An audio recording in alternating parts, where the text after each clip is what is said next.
Camarades, je souhaiterais donc qu'on puisse rendre grâce à Dieu qui nous a montré ce jour et qui nous a permis de nous retrouver ici. Rendons hommage à nos FDS et nos vaillants VDP qui se battent au front, et c'est grâce à eux que nous pouvons nous retrouver ici pour communier. Rendons aussi hommage à vous, ceux-là qu'on a baptisés les Waïya, qui veillent jour et nuit.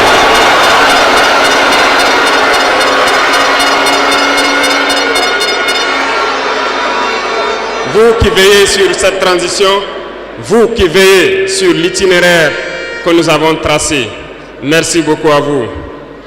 Remercions ici donc nos autorités coutumières et religieuses qui ne ménagent aucun effort pour nous accompagner pour la mobilisation des jeunes à être engagés donc au sein des VDP qui aident les FDS sur le terrain.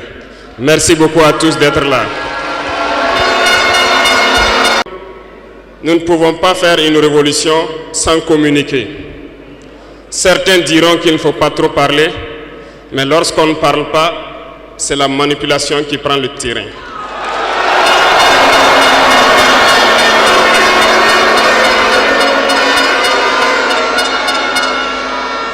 Comprenez quelque chose. Le père de la Révolution communiquait beaucoup. Je parle ici de Thomas Sankara.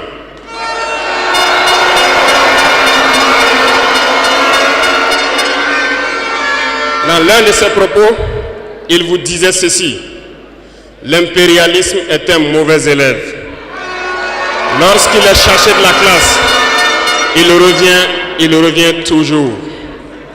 Et je me souviens qu'à son adresse à ses compères donc de la CEDEAO, il disait que pour rompre le cordon ombilical qui nous lie à l'impérialisme, n'allez pas chercher une maïticienne d'État avec des doigts futés, un ciseau bien aiguisé pour rompre ce cordon.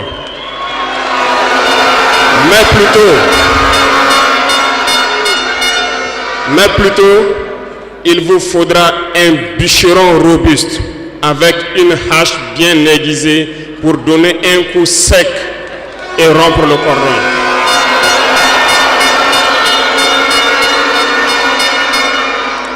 Cela veut tout dire. Je m'en vais vous expliquer un peu comment est-ce que l'impérialisme se comporte. Après l'assassinat du père de la Révolution, justement, le régime qu'avait voulu l'impérialisme s'est installé.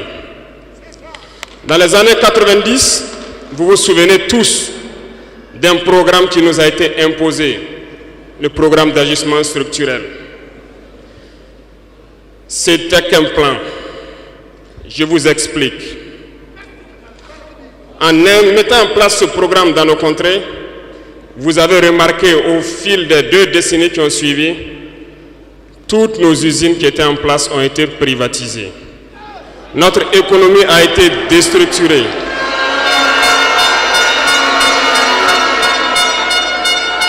Ils ont mis en place un système néocolonial, un système de capitalisme sauvage qui ne profite qu'aux dirigeants et leurs amis, un cercle restreint.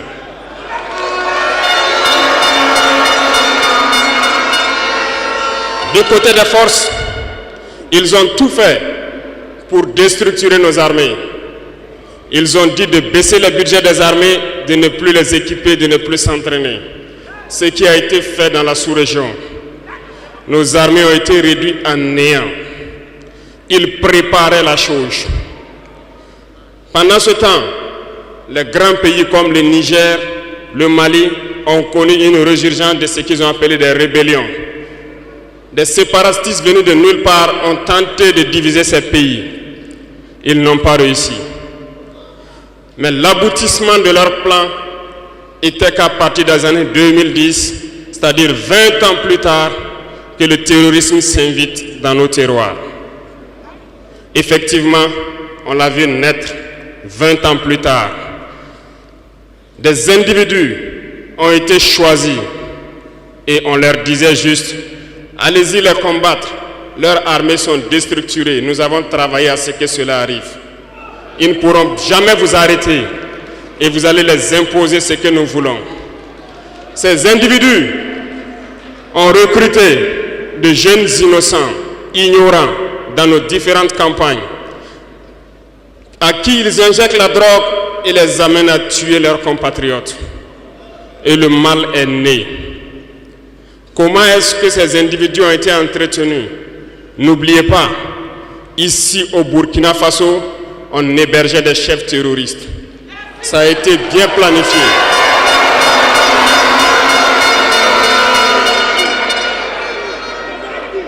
Et comment y arriver?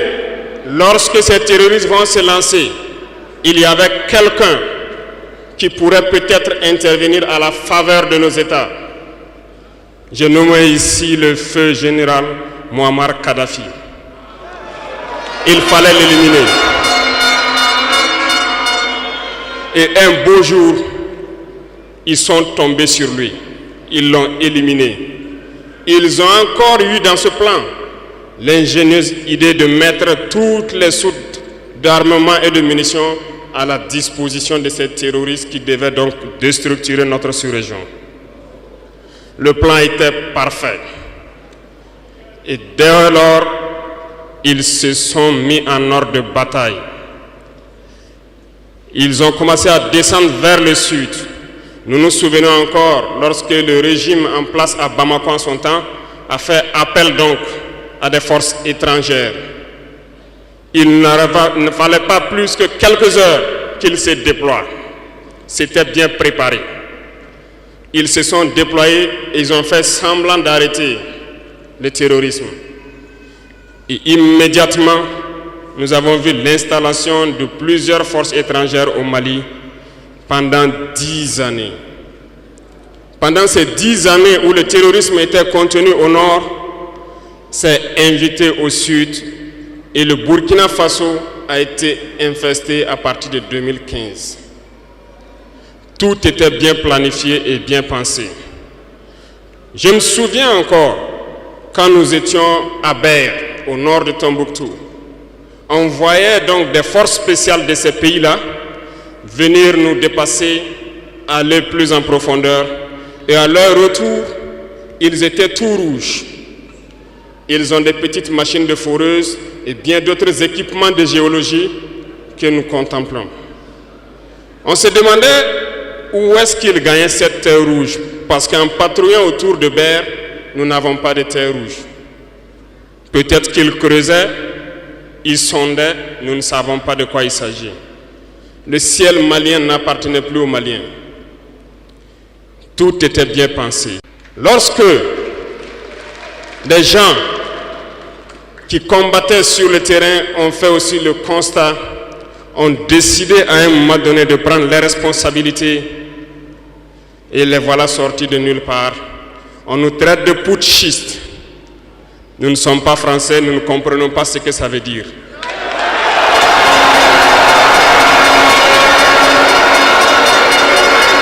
Et les valets locaux qui sûrement ne comprennent même pas le sens profond du mot, nous appellent aussi putschistes. Très bien, on se l'approprie. Au fil de ces années, pour ce qui concerne le Burkina Faso, vous avez dû remarquer, tous les corps ont été déstructurés. Plus d'entraînement, plus rien pour l'armée.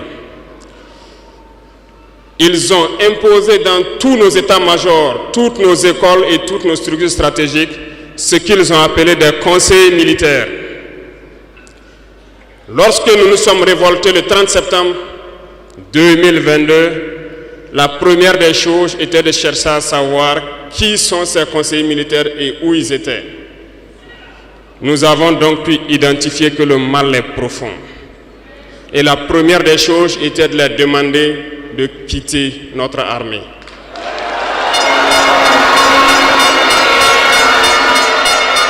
Ils sont partis. Et ce que je vous disais il n'y a pas longtemps, vous ne pouvez pas espérer retrouver votre objet perdu en faisant appel à celui qui vous l'a volé de venir vous aider à le chercher.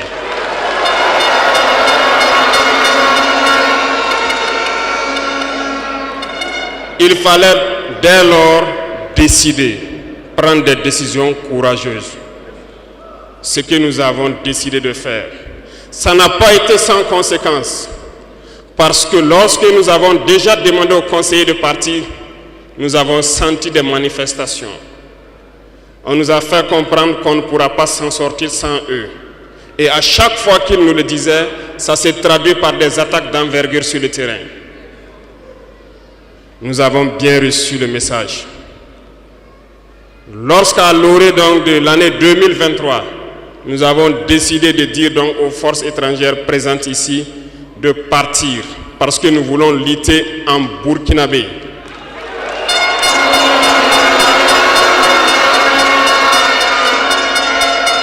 Ils ne l'ont pas sûrement apprécié. Mais pourquoi venir mourir sur nos terres pour nous? Nous préférons combattre nous-mêmes. Nous avons demandé à ce qu'ils retournent chez eux. Malheureusement, je vous le dis ici aujourd'hui, comme j'aime le dire, la colonisation est rentrée. Il y a des esclaves de salon qui n'ont toujours pas compris. En son temps, des officiers militaires nous ont écrit et nous ont approchés pour nous dire que c'était une très mauvaise décision et que nous n'allons pas tenir 2 mois. Des fiches ont été écrites. On nous a transmis ces fiches pour nous faire une analyse stratégique de leurs pensées. Nous avons dit, c'est soit nous sommes souverains ou nous restons esclaves à jamais. Effectivement, lorsque le dernier soldat a quitté le Burkina Faso, nous avons compris de quoi est-ce qu'il s'agissait. Les attaques se sont enchaînées immédiatement. Déou, Tinakov, Partiaga, ainsi de suite. Mais ce qu'ils avaient oublié, c'est que le peuple du Burkina Faso avait compris notre message et s'était engagé sur la même voie que nous.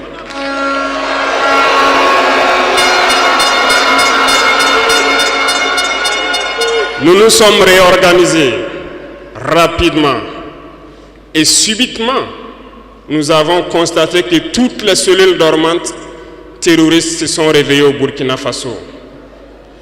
On a réorganisé l'armée au plus vite, à une vitesse inégalée. Nous avons créé plusieurs unités et même si plusieurs autres sont à venir, nous les avons équipées. Et aujourd'hui, cet équipement se poursuit parce que dans les jours à venir, les mois à venir, ce que vous allez voir venir au Burkina Faso doit faire de notre armée une puissance à craindre.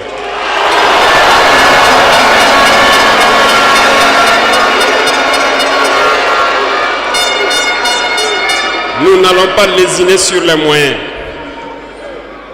Nous avons compris que le combat qui est engagé contre l'impérialisme sera dur, très dur. Mais seuls les durs vont passer et les Burkinabés sont des durs. Et nous allons passer. C'est pour vous dire que l'impérialisme a tout son temps. Lorsqu'il veut déstabiliser, il regarde dans l'immédiat. Si ce n'est pas possible, il pose les jalons pour le faire dans 10 ans, 20 ans, 30 ans. Mais il n'a aucun intérêt à ce que nous soyons indépendants. Aujourd'hui, tout ce qu'ils souhaitent pour le Burkina Faso, c'est le chaos. Parce qu'ils espèrent faire venir ces forces étrangères ici et espérer récupérer la situation dans 10 ans, même dans 20 ans. Mais nous ne les laisserons jamais parvenir à cet objectif.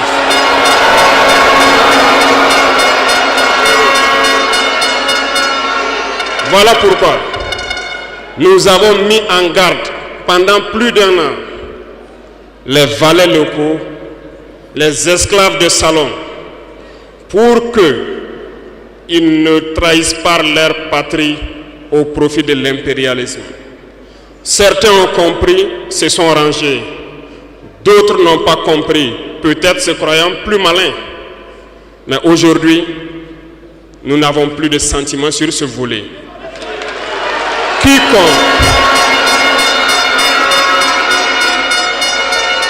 Quiconque va trahir sa patrie au profit de l'impérialisme, il sera traité comme tel.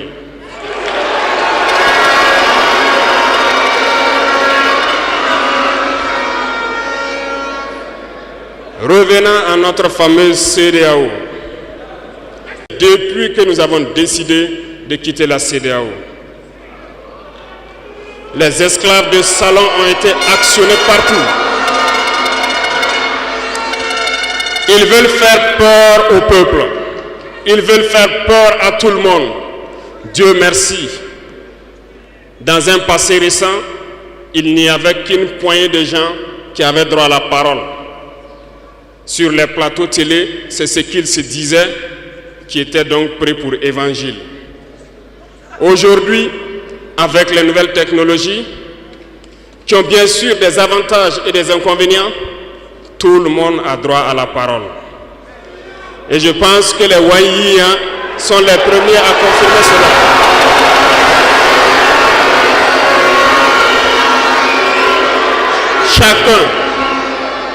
Chacun peut faire son analyse sur une situation.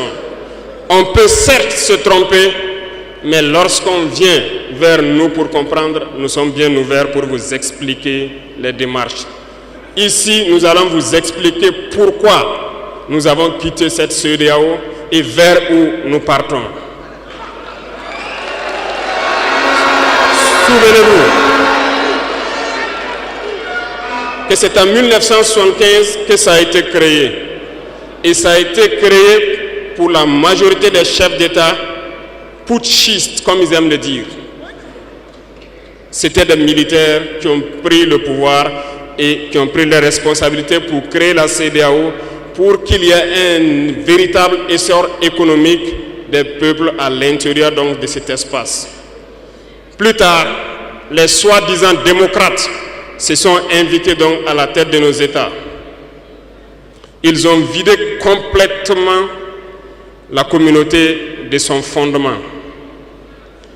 Lorsque le 26 juillet, le Niger a décidé de prendre son destin en main, nous étions surpris de voir la CEDEAO apparaître de je ne sais où avec une force en attente. Où était cette force? Lorsque des milliers et des milliers de Nigériens étaient tués par les terroristes, où était cette force lorsque des milliers de Maliens, de Burkinabés mouraient sous les balles des terroristes? Ils ont dit que par la force, ils allaient déloger donc les vaillants fils du Niger qui ont pris le destin en main du pays. Croyez-vous que ce sont des femmelettes qui sont au Niger? Il y a des combattants là-bas. L'armée nigérienne est guerrière. Ils combattent depuis des années. Ce n'est pas une armée de défilé ou une armée de maintien de paix. Et les armées de l'AES ont décidé de s'unir. Nous attendons cette force en attente.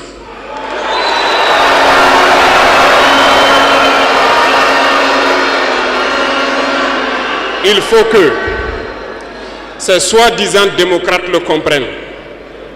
Lorsque des milliers de Nigériens sont morts sur leur lit d'hôpital par manque d'électricité ou par manque de médicaments, c'est du crime. Ils sont responsables de ces sanctions, ils sont responsables de ces morts. La même chose se passe au Mali. Avec le Burkina, nous avons des sanctions indirectes. Parce qu'il faut que les gens comprennent. Lorsqu'ils prennent leurs consignes de l'autre côté, ils viennent, ils font tout pour l'appliquer. C'est honteux. Certains ont décidé de ne pas fournir l'électricité à nos pays. Ce n'est pas gratuit, nous payons.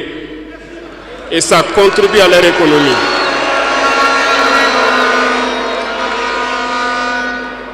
Ils ont essayé de faire souffrir le Mali. Et bien sûr, en faisant fi de tous les textes et de ne plus donner l'électricité au Mali, espérant que la population se révolte. Ça ne marche pas. Lorsque ça a duré, certains étaient obligés de faire payer leur propre peuple en augmentant le coût de l'électricité. Ça va encore augmenter.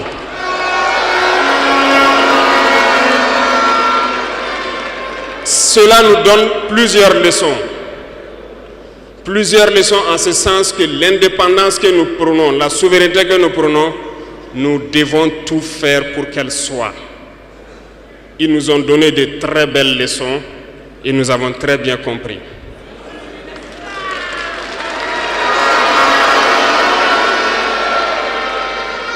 Certains ont fermé leurs ports, ce qui d'ailleurs va à l'encontre de tous les textes internationaux parce qu'on ne peut pas fermer les ports à un pays sans littoral.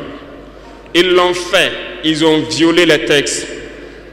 La communauté internationale n'a pipé mot. Personne n'a parlé dans la CEDEAO. Mais dans les ports, nous ne faisons pas transiter nos marchandises gratuitement. Nous payons.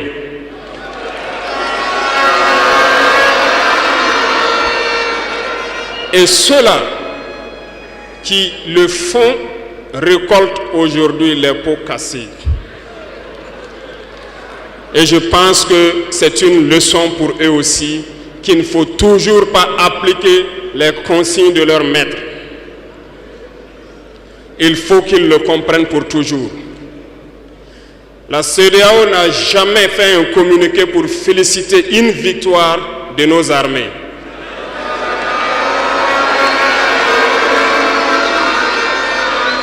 À peine, elle condamne du bout des lèvres et très rarement lorsqu'il y a des massacres. Où est cette CEDEAO des peuples? Bref, nous ne pouvons pas citer tout le mal qui a été fait à nos peuples, mais nous avons décidé en toute âme et conscience de nous retirer et de nous concentrer sur notre organisation commune qu'est l'AES.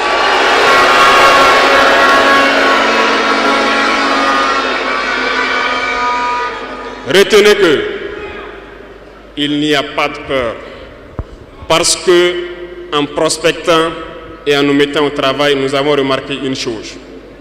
Dernièrement, certains ont décidé d'interdire l'exportation de certains produits alimentaires vers le Burkina Faso. Très bien. Ils ont donné une durée. Nous ferons en sorte que, à la fin de cette durée, nous interdirons l'entrée de ces produits sur notre territoire.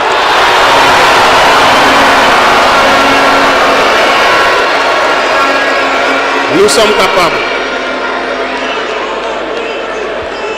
Nous sommes capables et nous sommes très bien capables. Nous avons fait beaucoup d'expériences cette année et je peux vous assurer que sur le volet alimentaire, le Burkina peut être autosuffisant. Et nous avons de braves paysans. Nous mettrons tout en œuvre pour que nos paysans puissent labourer leurs terres et cultiver dignement. Et je mets au défi quiconque doute de cela, que si nous décidons aujourd'hui au Burkina Faso d'être dans 3 ans ou 5 ans premier exportateur de cacao, nous le serons.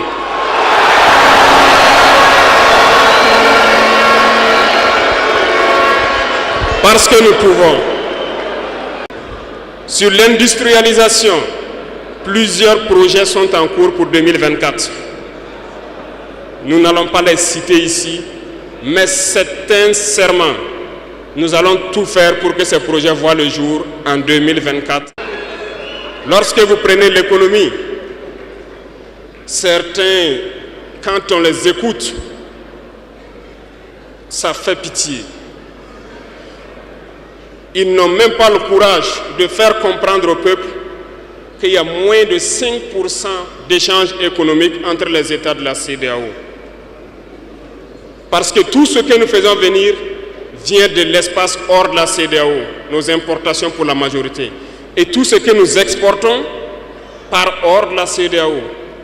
La malhonnêteté intellectuelle de certains font qu'ils ne peuvent pas le dire, parce qu'ils sont des esclaves de salon. Ils ne peuvent pas vous dire ça pour que vous soyez confiants. Mais je vous invite à rester confiants, sereins, imperturbables, parce que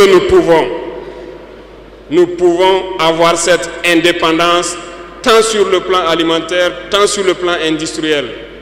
C'est possible et nous sommes lancés sur ce chemin.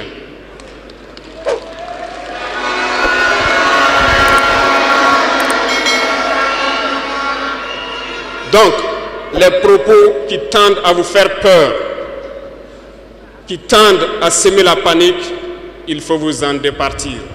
On se mettra au travail et nous allons y arriver.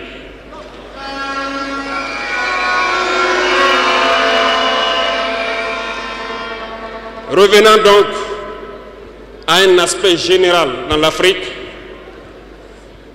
Thomas Sankara disait que l'esclave qui n'est pas capable d'assumer sa révolte ne mérite pas que l'on s'apitoie sur son sort.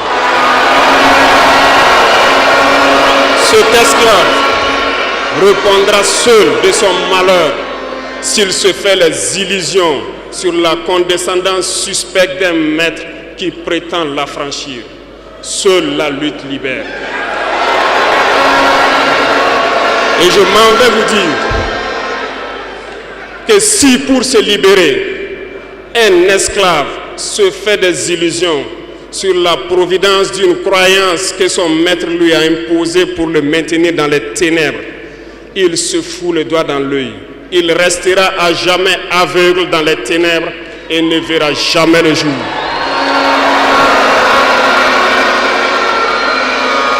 Dieu lui-même a dit, Dieu n'aime pas le paresseux. Dieu n'aime pas l'ignorant. Dieu n'aime pas celui qui ne se bat pas. Car dit-on, aide-toi et le ciel t'aidera.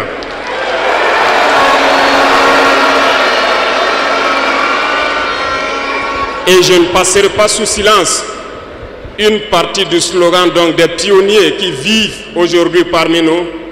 Oser lutter, savoir vaincre. Nous avons osé lutter dans l'AES et nous saurons vaincre. N'ayez aucune crainte. La veille citoyenne que vous avez engagée, c'est un message à toute l'Afrique. Et le Burkina Faso est solidaire et soutient tous les peuples d'Afrique qui souffrent le martyre. Mais nous voulons aussi dire qu'il est temps que les Africains arrêtent de s'apitoyer sur leur sort, de se morfondre, de se lamenter. Il faut lutter. Ça ne viendra pas du ciel tout seul. Il faut lutter d'abord et Dieu va vous aider. Et le Burkina Faso est prêt à aider tous les peuples qui vont mener cette lutte.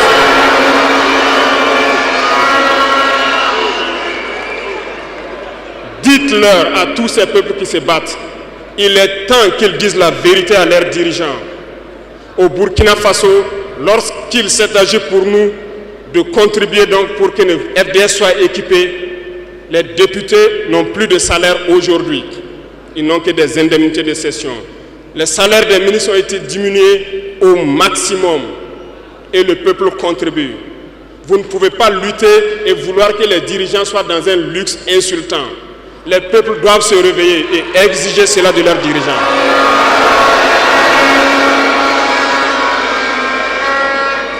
Et pour terminer, je lance donc un appel à tous les peuples de l'AES, à travers vous, pour qu'ils restent unis et solidaires. Toute souffrance a une fin. La lutte que nous avons engagée est dure, mais il faut rester la tête sur les épaules parce que l'arme fatale de l'impérialisme reste la manipulation à travers la communication. Sachez reconnaître les valets locaux, sachez reconnaître les esclaves de salon, sachez reconnaître tout ceux-là qu'on soudoie pour venir vous vendre de fausses informations. Pour vous-même, Restez serein et ne vous divisez pas. Parce que l'impérialisme a 1000 manèges dans son sac. Vous devez être vigilant. Vigilant et très vigilant. Merci à vous les VDP donc des différentes villes qui veillent jour et nuit pour que notre patrie reste debout. Et donc rendez hommage tous les jours aux FDS et aux VDP qui se battent au front. Merci beaucoup pour votre attention. Merci à tous ceux qui se sont déplacés ici pour que nous puissions nous entretenir. Merci à ceux qui sont dehors, qui n'ont pas pu accéder. La patrie ou la mort, nous